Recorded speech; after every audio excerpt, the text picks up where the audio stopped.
So welcome everyone. Good morning. My name is Vijay Natarajan. It's unfortunately I'm not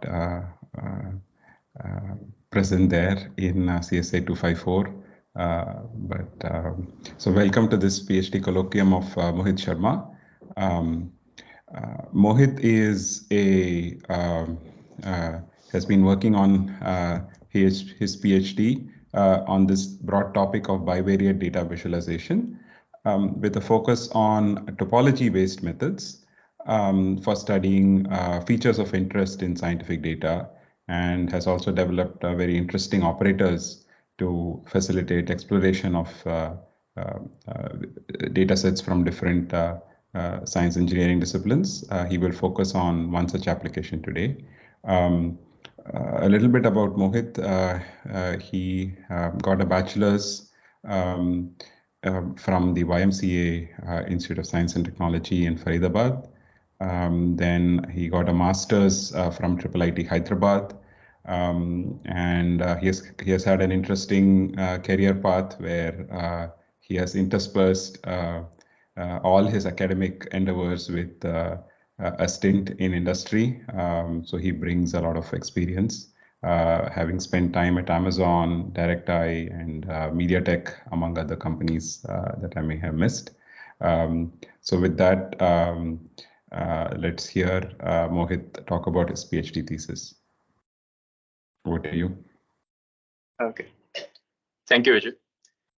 So hello, everyone, and thank you for joining. Today, I'm going to talk about my research work titled Topological Structures and Operators for Bivariate Data Visualization. I will quickly start with a few examples to motivate the need for bivariate data visualization. Data in various science disciplines is often represented as static or time-varying bivariate field or scalar fields defined over a geometric domain. The scalar fields map every point on the domain to a scalar value. The scalar values may correspond to some physical properties like temperature, pressure, or they can even be generated synthetically. Now, in this leftmost image, we have mapped every point in the Bay of Bengal to its corresponding temperature. The blue ones for low values and red one is for high values. Now, if we define just a single scalar field over the domain, we call it a univariate field. If we define more than one field, then we call it a multivariate field.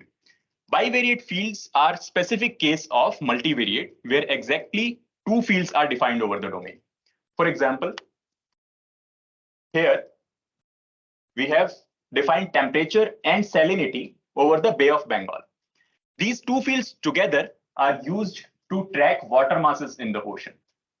On the right side, we have defined vapor and cloud fields over the for a hurricane dataset. The relationship between these two fields is known to extract interesting substructures of the hurricane. Now, since a lot of these phenomena depend on relationship between these two fields, so studying them together becomes important, studying them together as a bivariate field rather than studying individually. Now, I'll talk about a little bit about the related works in this domain. When we talk about multivariate analysis, it's quite a broad term. The goals are usually such as feature aggregation, feature selection, or finding interesting patterns in data clustering. And in order to achieve those goals, the techniques are borrowed from multiple different domains. There are works which focus on providing better interaction methods in order to handle multiple fields. Then there are works which borrow ideas from information theory or statistics, let's say using simple data correlation in order to find out dependent features. Then, of course, there are works from machine learning, classification or regression analysis based work, where each data sample has multiple features. And there are works from pattern matching based ideas, let's say to find out regions in space where multiple variables are following a particular relationship. My focus area is to use topological structures for bivariate data visualization. Now, what is topology? In simple language, topology can be understood as study of spaces, study of shapes, and study of connectivity between different segments in that space. We are going to talk about it in detail in later slides. When we talk about related works in the topology domain, we can broadly divide them into three categories. The first is to come up with novel topological structures for bivariate or multivariate analysis, such as Jacobi sets, feature level sets. Feature level sets are basically generalization of a construct called isosurfaces. In this image, we have shown feature level sets for a standard data set called Corman vortex street. The second line of work comes from efficient computation of already known well-defined structures, such as fiber surfaces. In this image, we have used fiber surfaces to extract important components of a molecule, important atoms, bonds. The third line of work comes from applying the existing structures to study different applications. Here we have used fiber surfaces to come up with an intelligent segmentation of the space, and that further helps us to identify interesting regions in this water timer. Now, my work is majorly focused on using fiber surfaces and one more construct called continuous scatter plots. The first computation algorithm for fiber surfaces was introduced in 2015. And when we started studying this construct, there were quite a few works in terms of their computation or in terms of their applicability. And since there were very few work, there were major research gaps. We broadly identify 4 different directions which we could explore. First direction was to have efficient computation methods, since already existing computation methods were very limited. Third direction was the applicability was very limited, and it mostly was dependent on user interactivity. So there was a scope to improve the applicability. Second was, and the third direction was to generalize existing univariate constructs which have not yet been generalized to bivariate setting.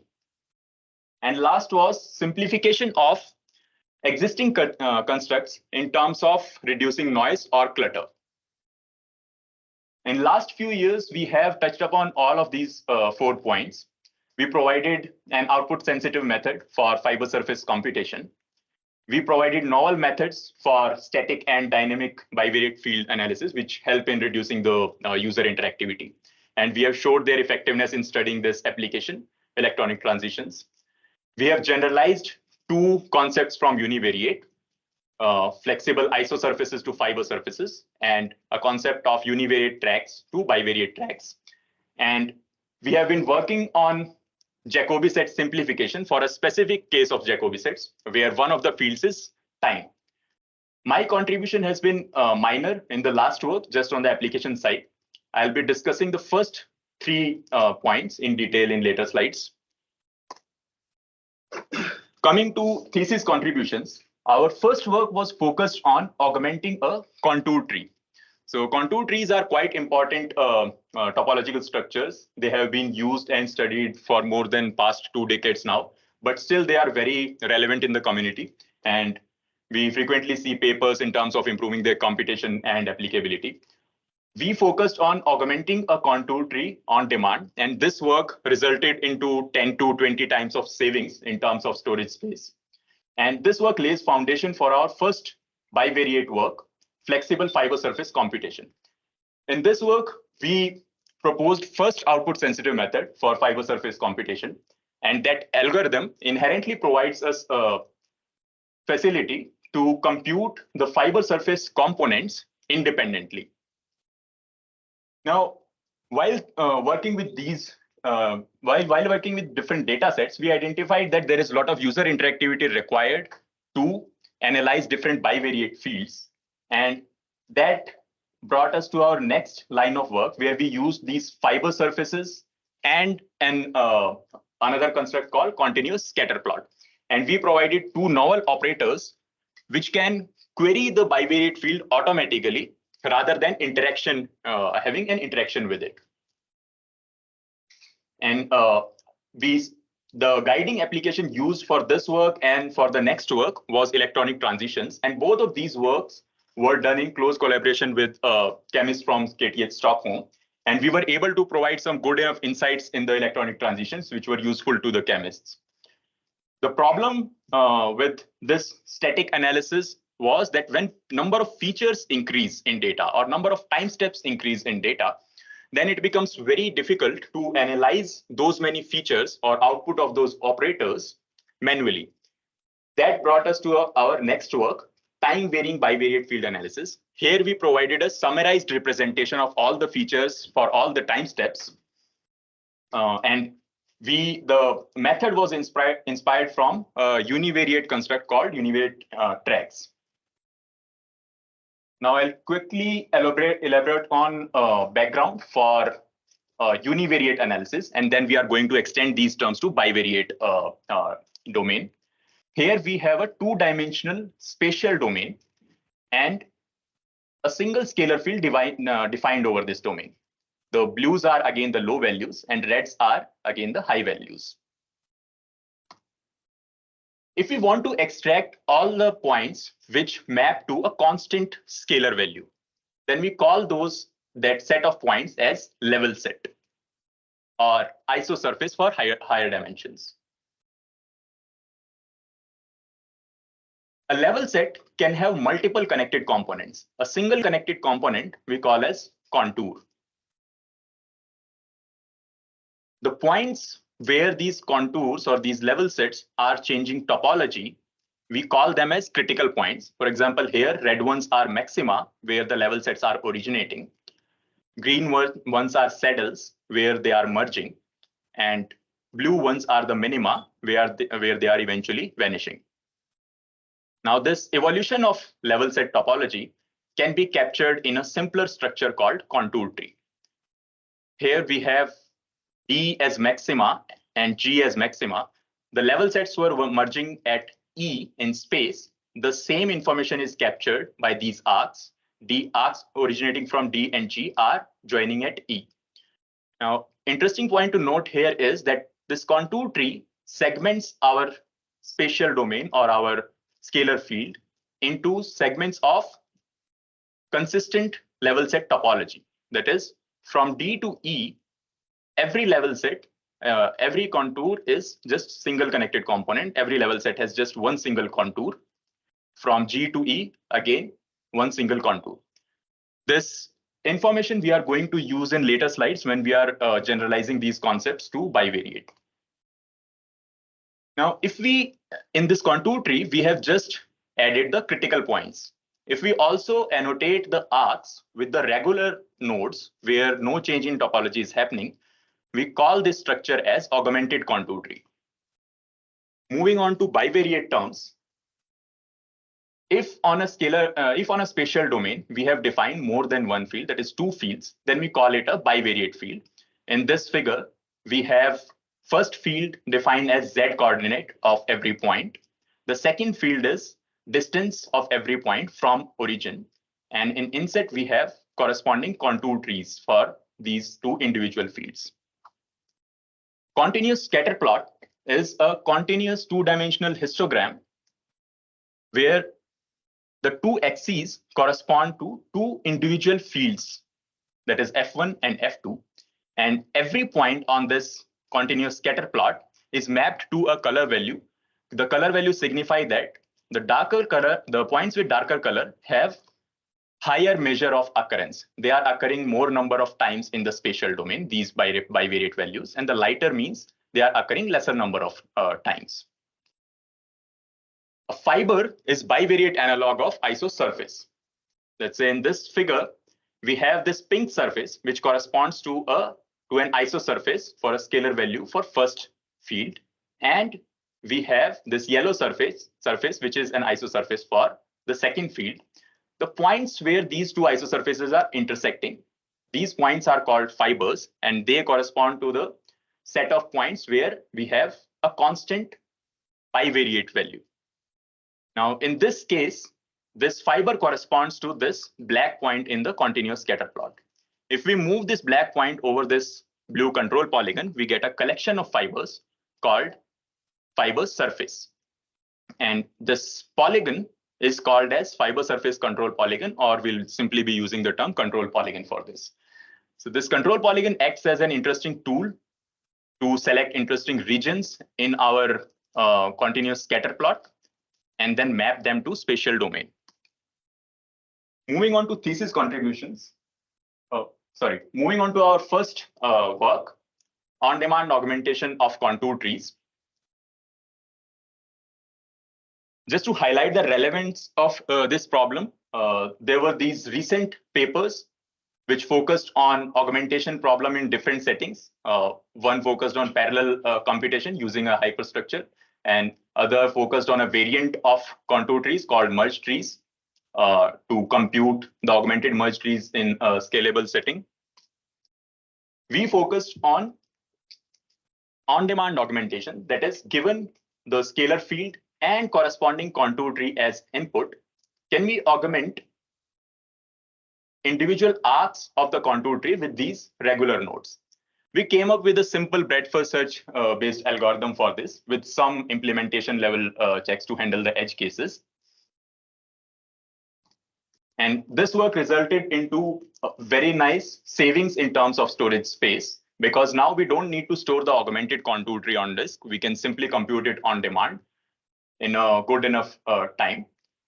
And this work resulted into these three applications. The first one was partial augmentation. So since we were augmenting the contour tree arc by arc, we don't need to augment the contour tree in one go. We can augment individual arcs partially, individually.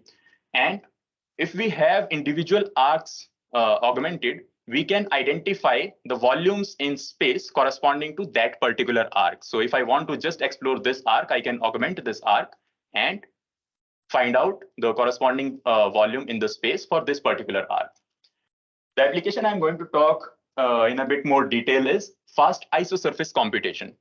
So if I have this contour tree augmented and I want to compute isosurface for a particular iso value which corresponds to this horizontal line, in that case, since it is augmented, I have access to the closest regular nodes for this iso value on all the four arcs. And I can directly go to those nodes in my spatial domain, and I can explore the nearby regions to extract the iso surface. And since I have access to individual arcs, I can extract individual components of that isosurface instead of computing the complete isosurface. Now, this computation of individual components is called as flexible isosurface computation. And in our next work, we generalize this idea to bivariate field for flexible fiber surface computation. Now, Mohit, sorry to interrupt. So can you, there is a cursor that shows up on the screen. Can you just move that? Sorry. Yeah, move. Thank you.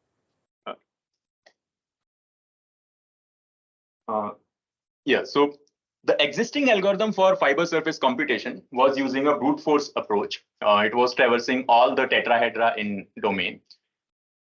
We targeted to reduce this step, optimize this step. Instead of going through all the tetrahedra, we wanted to directly access the tetrahedra where our fiber surface is present, similar to the univariate case. Contributions of this work was the output sensitive algorithm for fiber surface computation, and that in turn allowed us the flexible computation. For example, in this case, we have four isosurfaces, red, blue, black, and green. We could, because of this algorithm, we could compute individual components of red isosurface. Let's say just this one for black, and just this one for blue one. Before introducing the exact algorithm, I'll go to explain few. Yeah. Yes. So tetrahedra is the spatial domain. We have tetrahedralized the spatial domain, and on tetrahedra, we have defined the individual fields. So at every vertex, two fields are defined. In this case, one is electron density field and other is gradient magnitude field.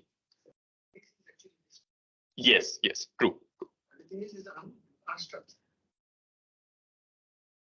It is not like a grid. Yeah, it can be great. It may not be. In this case, because we are just considering the tetrahedra, as long as the space can be tetrahedralized, the technique works. It can be structured or unstructured, both. The tetrahedralized. Okay, for that we have already inbuilt filters which compute the tetrahedralized version of the space. Sometimes we provide that information that these are my tetrahedra, or sometimes we just provide the grid information and they compute the tetrahedra. Okay. Tetrahedralization is itself a complex problem. Right. So who solves that space? So it is considered as a given. Right. It is considered as given. We are not computing it. Either we are explicitly specifying that this is my tetrahedralized space or triangulated space. We explicitly provide that information. That 1, 2, 3 that you talked about. Yes.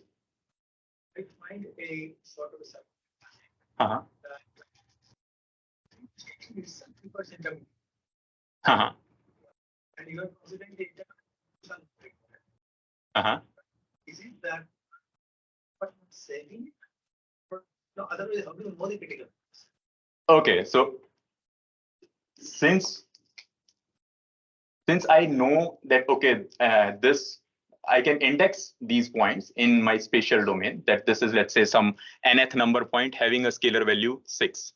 And this contour tree computation algorithm, I can annotate that where is this particular critical point. 4 was at some, let's say, at index t. So I have direct access to these points.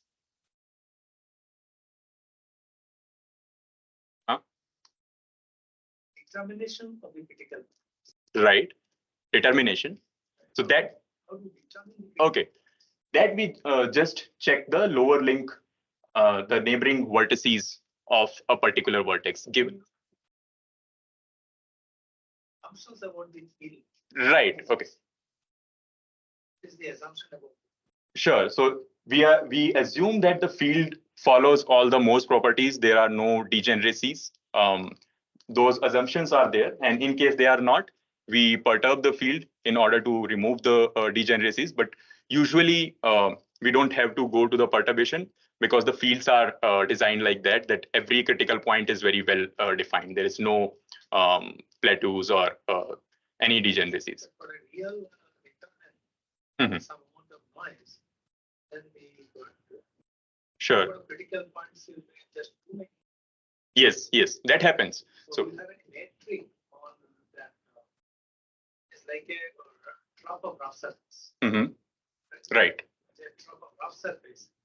They actually consider the critical points. They're just too many. Whereas for a level of assumed smoothness, right, where I consider these a perturbation on, right, then I have some number of right. How do you determine that, or you are assuming that the function is smooth?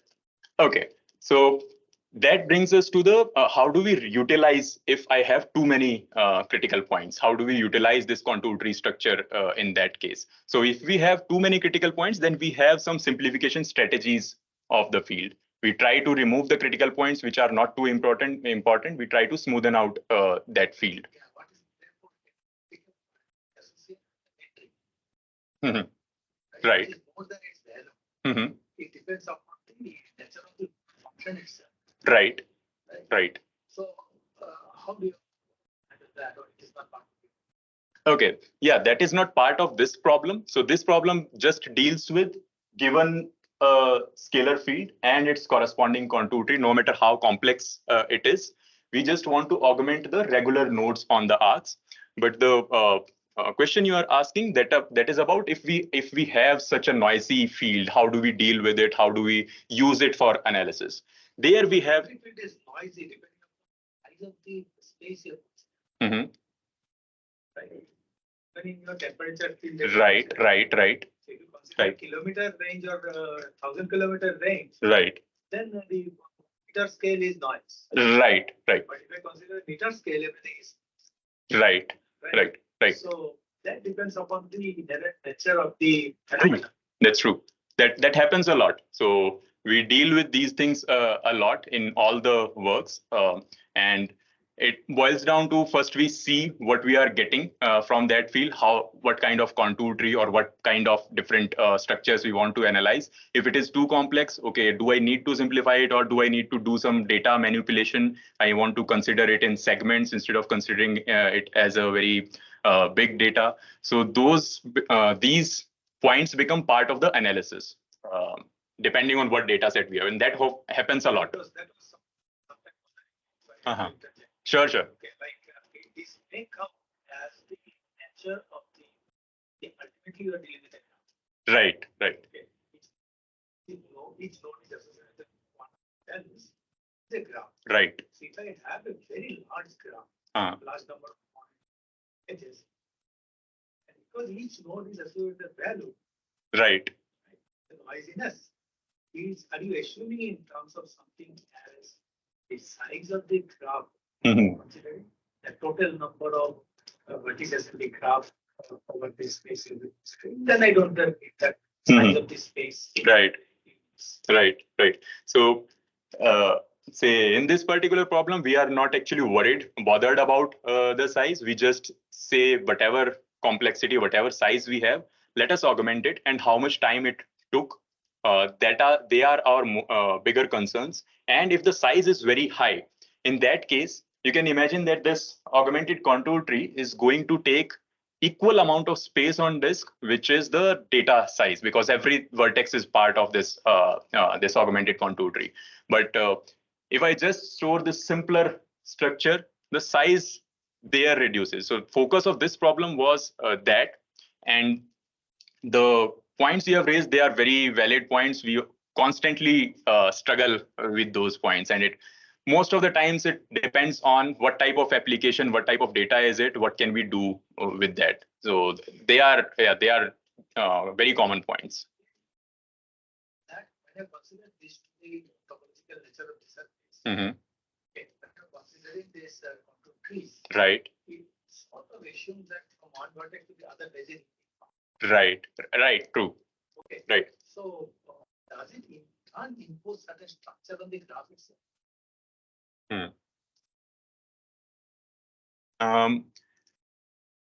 As long as we don't have any degeneracies in the field, no matter. For example, there are on left side. 10 and 7. Right. In the graph, the domain. Okay, 4, 10. 10 and 7. Right. Between say 7 and 10. Right. There is one path which you have marked. Right. Here. There is alternate paths also. Right. So how do you? Right. Okay. So that is part of, let's say, that will be details of algorithm, how we augment it. We start with the leaf nodes. Always.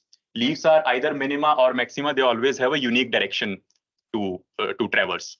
And because they have a unique direction to traverse, all the neighbors are going to be added to one of the arc. But that doesn't have a sequence.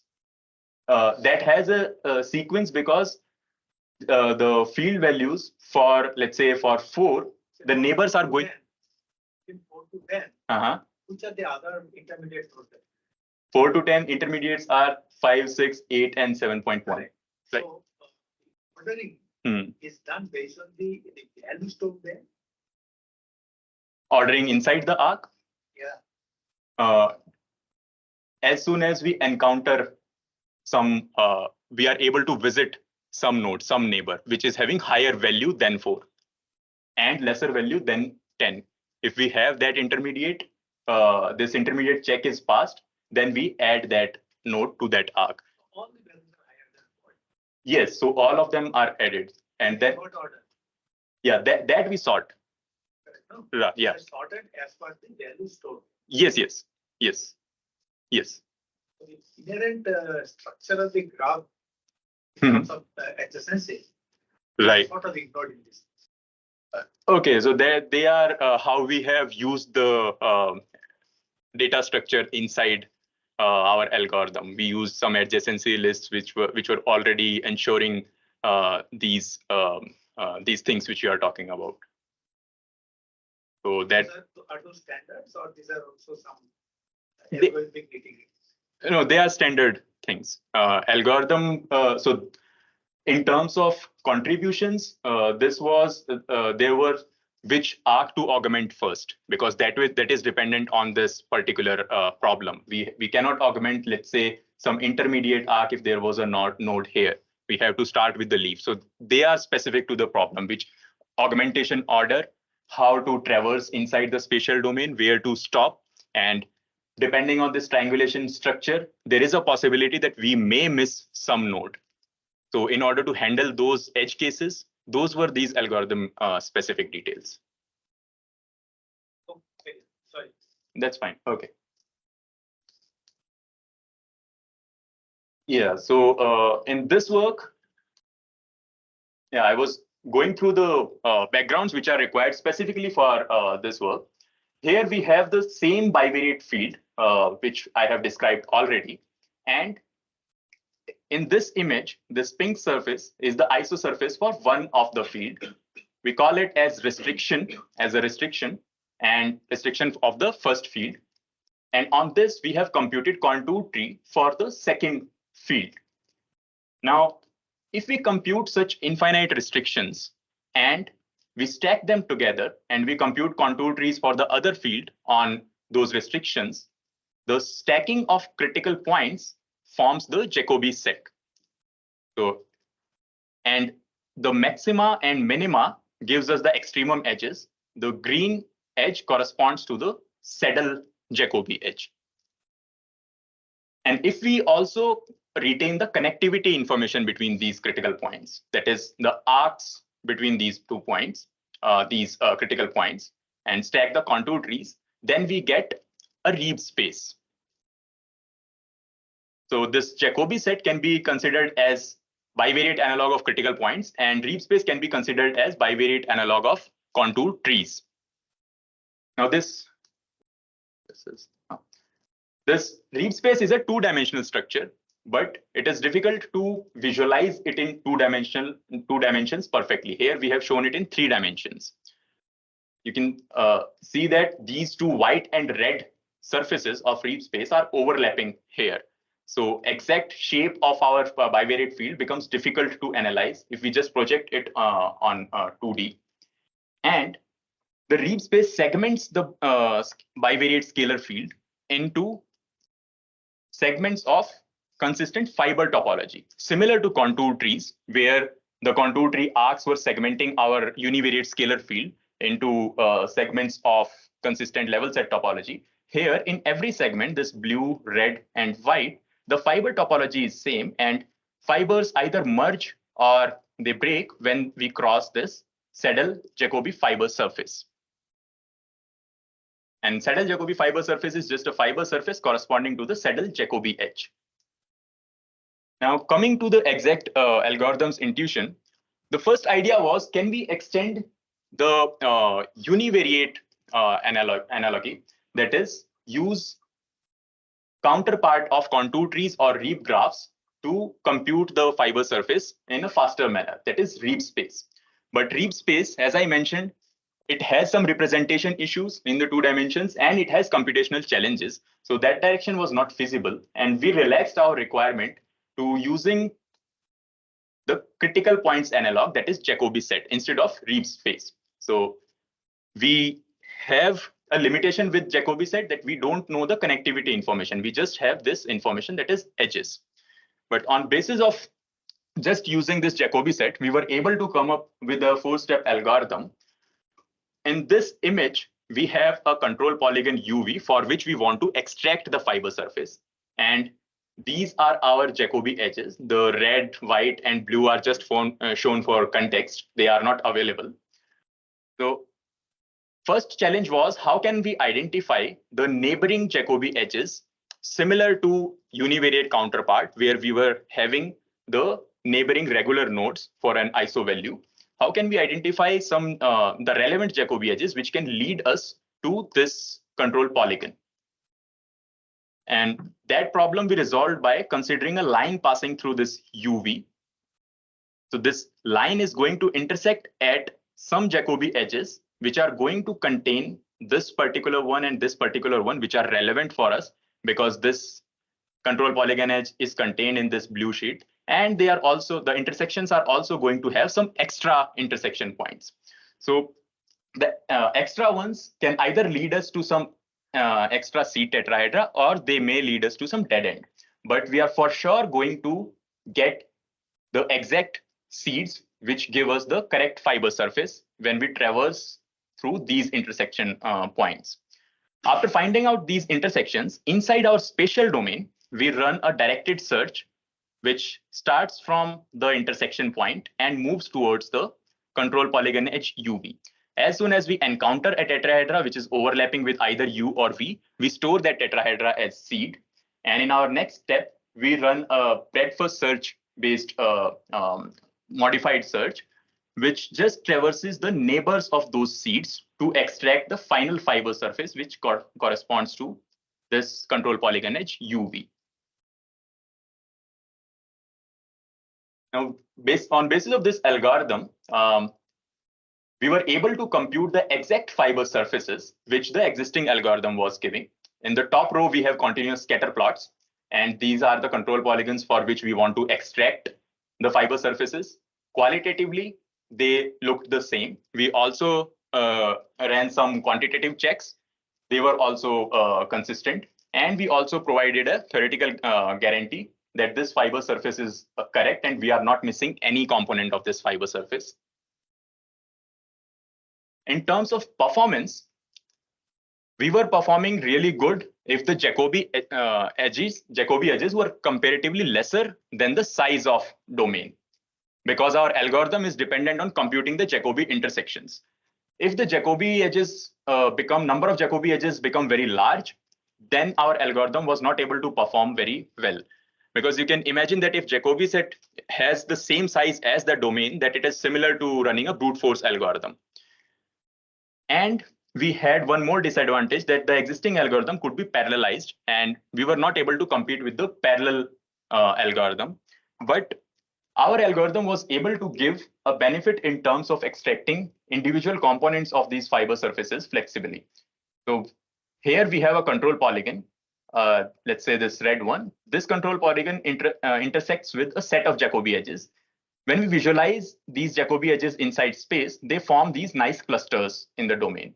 And we can interactively select that I want to find out the fiber surface component which is lying in the vicinity of this particular cluster. So I can select a Jacobi edge here, and I can traverse the neighboring tetrahedra. So instead of complete fiber surface extraction, we have an access to the individual components now. Now, when we were doing these work, common challenges that we identified in understanding or analyzing a bivariate fields were, first was identifying bivariate features. In case of univariate domain, it is very easy. We can segment the domain on basis of level sets. Here we have defined some 3 interesting components. A contains B and B contains C. But this similar thing was difficult to do in case of bivariate fields, because there are 2 fields and this notion is not very clear there. Second was these scatter plots and histograms are well known for to be used for multivariate visualization. But problem with these is that they highly depend on the intricate relationship between the 2 fields we are considering. The shape of this is quite different than this one, then this one, then this one. So it becomes very difficult to identify where are my interesting regions in this range space. And even if we identify, we have to interactively select these interesting regions, that this corresponds to something nice in my spatial domain, to some atoms. So these were few challenges. And in order to resolve these challenges, we moved to our next work, static bivariate field analysis. So throughout the later discussion, I'm going to follow this particular application in order to explain the method and the case studies. So I'll just quickly introduce this application. Here we have a molecule structure defined using this ball and stick model. And over this molecule, we have defined 2 scalar fields. One is hole NTO. Hole NTO measures the amount of charge lost during an electronic transition. When this molecule goes through an electronic transition, amount of charge lost at every point of the molecule. The blue ones suggest that lesser charge was lost, and red ones suggest that high amount of charge was lost. Other field, particle NTO, it measures the amount of charge gained at every point. And in this application, the questions that chemists look for to solve is, if we give these two fields, which subgroup of this molecule is a strong donor, which is overall donating charge, or strong acceptor?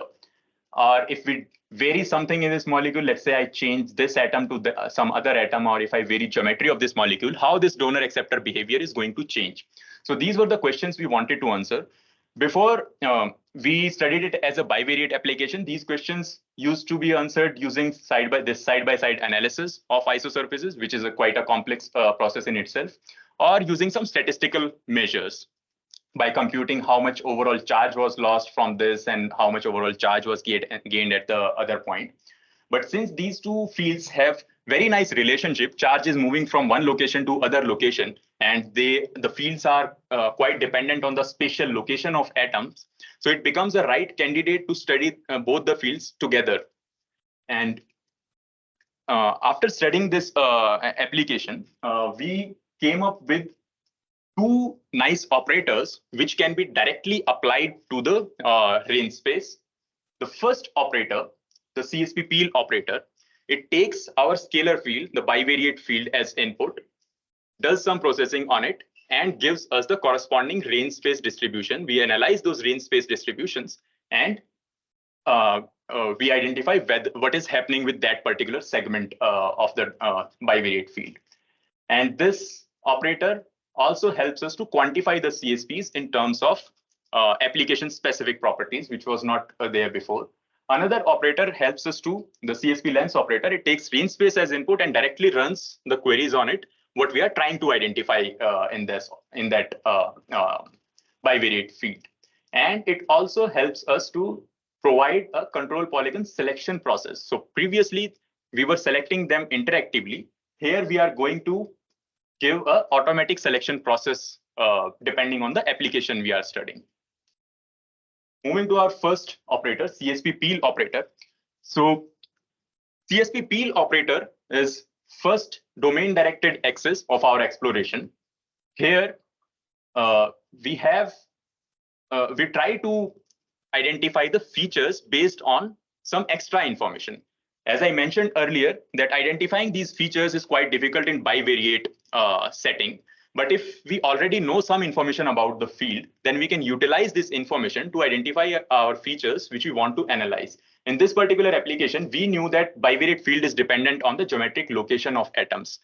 Atoms help us to calculate that field. So we can directly use that geometric information of atoms to segment our domain in these two segments which we are interested in studying. And based on geometric information, since we are able to segment it, the bivariate field restricted to this segment is going to capture the information related to this particular group of atoms or this particular ring. When we compute the continuous scatter plot restricted to this region, we get this nice horizontal line continuous scatter plot, while the original one was quite complicated. And this horizontal one indicates that since all the points in this CSP are closer to this axis, which is charge lost axis, and vertical axis is the charge gained axis. So all the points are having higher value of charge lost than charge gained in this region, which indicates that this is a strong donor subgroup. And the other one is a strong acceptor subgroup. Charge is moving from this ring to this set of two rings. Based on this operator, we did few case studies. I have just mentioned one here. In this case study, we wanted to analyze this thiophene quinoxylene molecule, and we wanted to see if we change geometry of this molecule, how this donor acceptor behavior changes. In the top row, we have shown different geometries of the molecule. The angle between two of these subgroups is changing from 0 to 60 to 90 and to 180. In the next row, we have shown the complete molecules CSP. In the third row, we show CSP restricted to just the thiophene subgroup, and next we have just for the quinoxylene subgroup. Now, this thiophene subgroup CSP is almost lying horizontal in most of the cases. And this was expected behavior as per chemists because thiophene behaves as donor in most of the scenarios. Interesting findings were when the angle is changing, the CSP is shrinking. And that was aligned with the fact that when geometry changes from 0 to 60 and 90, the dihedral angle of 90 causes very less charge transfer from these bonds to these bonds. The conjugation between these pi bonds is very minimal, and that causes very less charge transfer, and that resulted into this quite small CSP. And as we change angle further to 120, the charge transfer starts again. And these 0 degree and 180 degree conformations are quite similar, not exactly the same. And we were able to capture this information in these similar CSPs. The quantities here represent the donor strength for a particular CSP. This quantity also signify that in this setting, in this conformation, the charge transfer is quite less. Now we come to our second operator, CSP lens operator. This gives us our second axis of exploration, range driven. Now, as I mentioned earlier, it is quite difficult to identify interesting patterns in this CSP. But if we have the knowledge of what we are looking for, then we can automatically query. In this particular application, we were looking for where are my donor areas, where are my acceptor areas. And on basis of the information that donor areas in this CSP, donor points in this CSP are going to lie closer to x-axis, we can define these operators. So this operator helps me to extract the regions closer to x-axis. Quite simple idea, but if the pattern is quite complex and we are able to define it mathematically, then we can have the lens operator corresponding to that complex pattern. Now, after applying this lens operator, we get the segment from this complete CSP, and all these points. Okay, so it is just calculating that, give me all the points which are lying in this region, and we then mask the original CSP, just add these values with this. So as we are moving far from, it is dependent on the x-axis values. X-axis means charge donated. So if we are closer to x-axis, that means the charge donation is very, if we are closer to origin, then it means that charge donation is very less. It is almost 0. As we are moving away from x-axis, the value is increasing. What is the nature of this function? By nature means? Is it a function? Okay, it is just square of these values. So we just define x, whatever are the points at x-axis, we want to compute squared values. Right? Yeah, after that, we just mask it with the original CSP, and we get this nice segment, which is representing all the points which are high donors in my molecule. And the other one extracts the acceptor points. And on basis of this lens operator, we can define these control polygons mathematically, because we are able to define what is my donor strength. Donor strength is going to be some difference of these two fields. In this case, it was whole NTO square minus particle NTO square. Because I know that this is how I can define the donor strength, I can specify that give me all the points which correspond to a particular donor strength. That is phi whole NTO square minus particle NTO square is equal to this value. And after defining these control polygons automatically, we can identify the corresponding fiber surfaces inside the domain. In this case, this particular subgroup is overlapped with the green ones, which means that they are donor. This subgroup is behaving as a strong donor, and another one is behaving as a strong acceptor.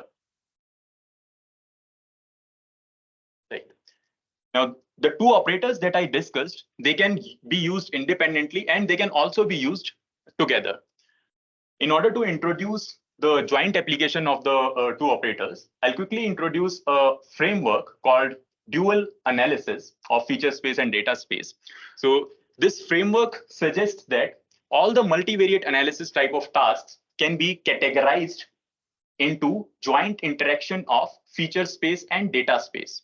So every multivariate analysis task is going to have a set of features which we want to analyze, and it is going to have the actual data. In feature space, my data is going to follow certain pattern.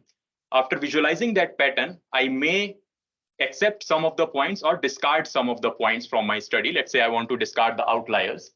And on the basis of some metrics in my data space, let's say correlation, I can discard some of the redundant features. So these two spaces are quite tightly linked, and most of the applications study both the spaces jointly.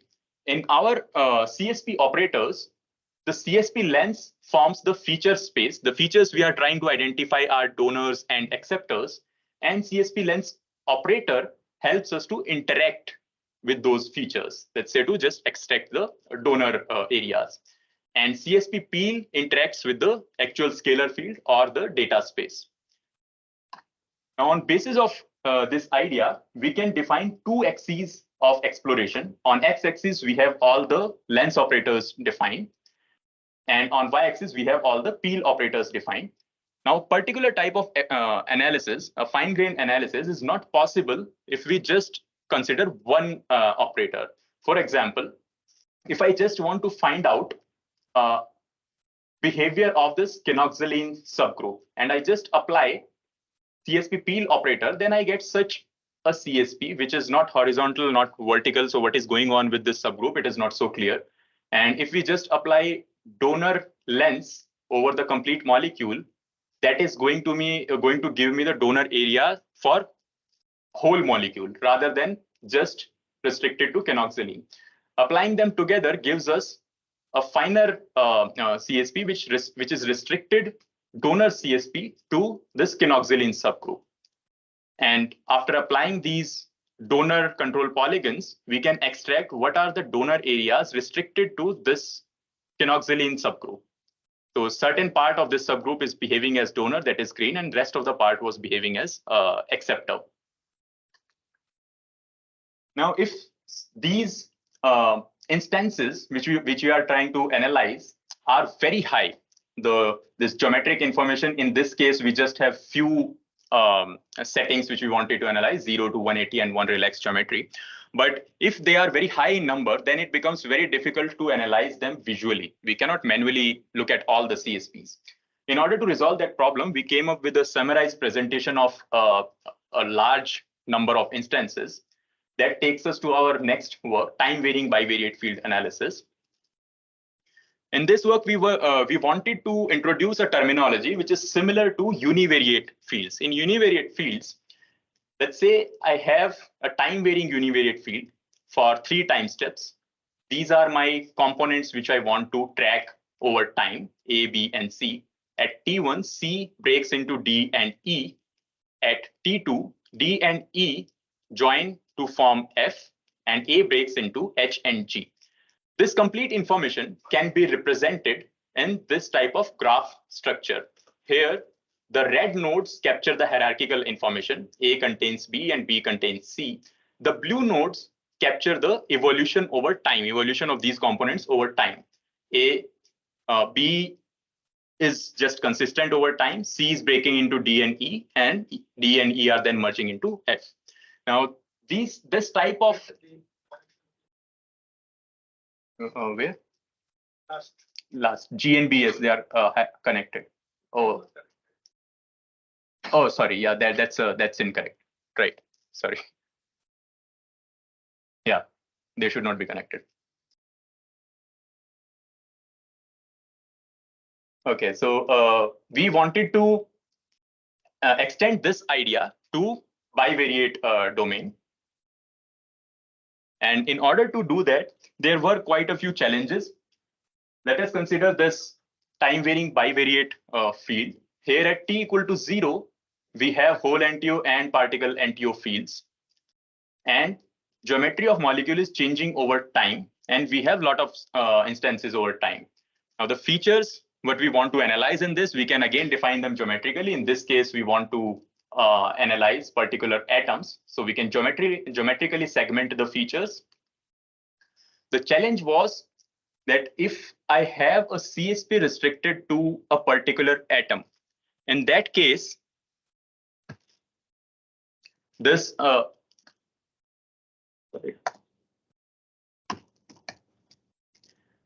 yeah, if we have this CSP restricted to this atom and it is changing over time, it is evolving over time, and I want to have such a track type of structure which captures CSP at every point and maps it to this two-dimensional space, and we are able to see how the CSP is evolving over time. This was our goal. In order to achieve that, we tried few methods. First was because we want to, in order to achieve that, we want to describe this CSP as a feature vector first. And for doing that, we wanted to capture important characteristics of this shape.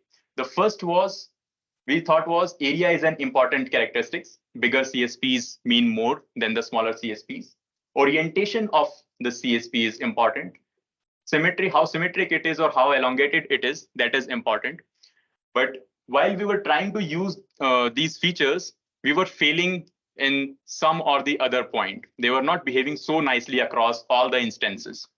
And eventually, we used a technique from computer vision called image moments. So given an image, we can compute such a weighted average at every pixel of that image. This is nothing but intensity at a particular pixel and some weighted average as per the coordinates of that pixel.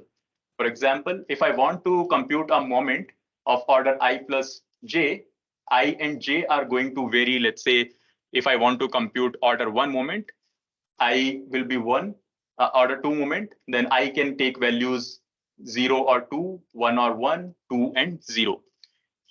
And we compute these, we can compute these moments up to infinite order. Then the struggle was how many moments to consider. If we compute them at for infinite order, that is not computationally feasible. Depending on our application and depending on multiple experiments, we were able to identify that some specific set of moments are important for us. Let's say M00. If I just put 0 values for X and Y, that captures the area of that shape. And bigger area means I want to capture that information. If we put X equal to 2 and Y equal to 0, then that capture variation along the X-axis, which was an important feature of our data. For M02, variation along Y-axis, that was also important. For M11, the variation along diagonal, it indicates that that particular atom is not so active because charge donated and charge lost are almost the same at every point. So that is not actively participating in the electronic transition. So after finalizing these movements, we decided that we can represent every CSP in this 4-dimensional space. Next challenge was if we want to have a nice 2-dimensional picture of that 4-dimensional space, then we wanted to have some dimensionality reduction method. We tried with multiple methods. Either there were challenges of specifying some hyperparameters, or the method was not giving us nice continuity over time. They were jumping here and there. The projections in the 2D space was jumping here and there. PCA worked very well for us with some manual analysis of principal components. And on basis of all those ideas, we finally came up with some nice results in terms of application. Here I've just highlighted one. In this particular molecule, we have 2 rings, R1 and R2, and both the rings are connected with these 2 carbon atoms as bridge atoms. Now, if I want on the right side, these yellow and green tracks correspond to carbon C1 and carbon C8 respectively. The time is on the horizontal axis, and this is one of the principal components, which we found that it is able to capture the information we are looking for. Now, in these tracks, we can see that there are certain regions which are quite different from the other regions, this one and this one. Most of the activity is happening in these regions. So after, in this particular application, there were some 700 time steps and 14 atoms to analyze. So all that summarization of all the instances we can see in this particular one image, and it gives us a nice insight about the application that these are the time steps you need to look for, and these particular atoms are behaving in opposite manner over time. When this is going up, this is going down, and these features of going up and down correspond to something interesting inside the spatial domain. If we just consider this last highlighted time steps, what happens in these particular geometry, these two atoms, this C9 and C3, they come very close, and they behave as if there is one more ring along with these two rings. So we can see that here there are some fiber surfaces which indicate that there is some charge distribution in this region, which was not here. And these two rings particularly behave either completely green or completely red. That is, this complete ring is behaving as donor suddenly, and this complete ring is behaving as acceptor suddenly when this geometry is achieved. So these were few very interesting insights which chemists like. Now, moving on to conclusions. In our first work, we presented an output-sensitive approach for fiber surface computation, and that further generalizes the flexible isosurface to bivariate setting. We had some issues with the efficiency. It was not behaving better than the serial implementation of existing algorithm in all the cases. That can be further improved because most of the time was consumed in computing the Jacobi set intersections. If we somehow can parallelize that thing, that can be improved, or if we can somehow simplify the Jacobi set, then we are going to have quite less number of Jacobi sets that can improve, and also simplification of